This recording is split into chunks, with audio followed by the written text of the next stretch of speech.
There is a moment, early in every human life, when a stranger walks into a room and something in your chest tightens. Your brain hasn't even finished processing their face. You don't know why. You haven't spoken to them. They haven't done anything.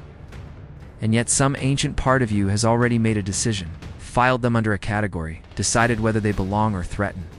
That reaction is not a flaw. It is a program installed by hundreds of thousands of years of ancestors who survived by knowing who was safe. For most of human history, life was lived in small bands, scattered across a landscape that did not forgive mistakes. In that world, the stranger was a variable. They might be carrying disease, scouting territory, or simply wanting what you had. The group only worked if everyone could tell quickly and reliably who was one of them and who was not. Oh, this is the birthplace of the enemy, not cruelty, not hatred. Arithmetic. Survival arithmetic, running silently underneath every decision your ancestors ever made. The brain needed a shortcut to sort people within a fraction of a second, using unfamiliarity or the sound of their speech. Every person alive today is the descendant of ancestors whose snap judgments about strangers were right just often enough to keep them breathing. Here is the unsettling part. That arithmetic never got deleted. It got inherited. You are walking around today with a nervous system built for tribes.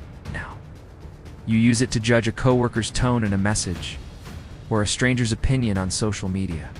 Social identity theory shows that humans do not need a real reason to divide the world into us and them. Give strangers a coin flip. And within minutes, the heads group will start favoring each other and treating the tails group with suspicion. The enemy isn't something that happens to you, it's something your mind is built to produce whenever it needs a boundary. You do not fully know who you are until you know who you are not. Your values only become visible in contrast.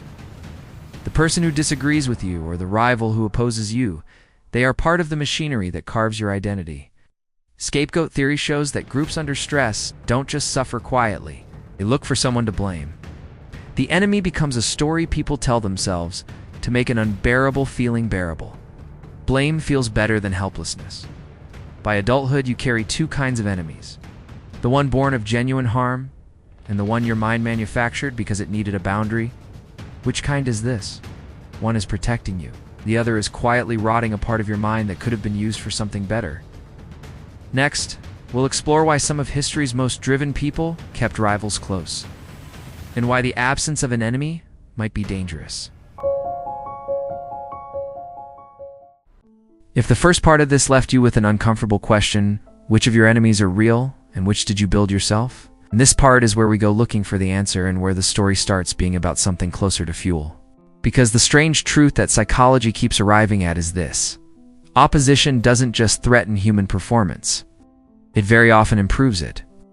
Give people a competitor, a rival, someone actively working against their interests, and in many cases, they don't collapse. They sharpen. They train harder, think faster, prepare more thoroughly, and hold themselves to a standard they would never have reached if everyone simply agreed with them.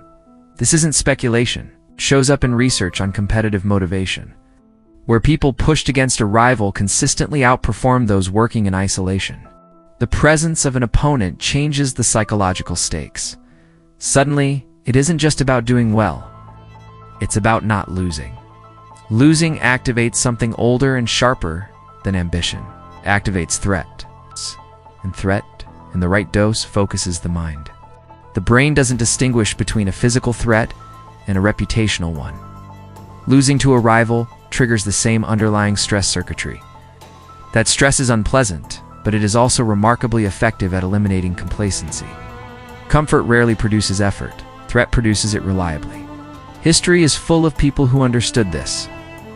Rivalries between inventors accelerated entire fields of technology faster than either side would have moved alone. Political opponents forced each other into stronger positions because a weak argument would be torn apart. A rival makes improvement. The price of staying relevant. Take the opposition away entirely, and something curious happens. Performance plateaus because the psychological pressure that used to sharpen it has gone quiet. Some of history's most productive figures deliberately kept their rivals close, using their presence as a constant benchmark against which to measure their own progress. A serious opponent is doing you the favor of showing you exactly how far you still have to go. Remove that benchmark, Surround yourself with yes men. And progress has a way of quietly stalling without anyone noticing until it's too late. The emotional experience of having an enemy feels negative. Feels like tension, suspicion, and the low hum of vigilance that never switches off. But the discomfort is keeping you honest about your weaknesses. Friends tend to soften the truth. Enemies tend to hand it to you raw. If you're paying attention, an enemy will show you exactly where you're vulnerable long before anyone who likes you is willing to say it. What happens to people who go through life with no meaningful opposition at all? Their sense of self tends to be softer, less defined. Without resistance, conviction never has to prove itself. Beliefs go unchallenged, and the person can drift for years without discovering what they'd fight to protect. When nobody opposes you, nobody tests your version of events. An enemy performs a service. They refuse to accept your self-image at face value. They push back on the story you tell about yourself, and in doing so, they force you to either defend that story or admit the truth. Confidence built on never having been tested is cheap. Ain't. Confidence forged under real opposition is expensive, and it holds up better under pressure. None of this is an argument for seeking cruelty or manufacturing conflict. It would simply be feeding anxiety looking for a target. This is a case for changing your relationship with real enemies. Instead of resenting them, see them as an uncomfortable mirror. A mirror that shows you exactly what you're capable of when you're forced to rise, and who you become when someone wants to see you fail. You were never promised a life without opposition. The ones who succeeded were those who learned to extract something useful from it. They understood that being disliked by the right people is a sign that you stood for something specific enough to be worth opposing. So the next time you feel that ancient tightening in your chest, pause. Ask whether they've actually harmed you, or if you just needed a boundary. If the opposition is real, consider that you were never meant to eliminate that discomfort. You were meant to be shaped by it. Somewhere in the tension between you and the people who oppose you is a version of yourself that agreement could never have built. You didn't survive as a species by avoiding enemies. You survived by knowing exactly what to do with them. Maybe it's time you did the same. Thanks for watching. Stay curious.